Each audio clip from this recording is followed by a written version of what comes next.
五金厂狂烧18小时，浓烟冲天，火点难灭。马来西亚槟城柔府工业区一间五金仓库星期二下午3点左右突发大火，整座厂房瞬间被吞噬，隔壁的月饼厂也遭殃。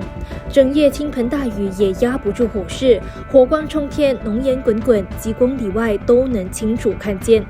消整局急调10多辆消防车，启动区域支援机制，多地人马通宵灭火。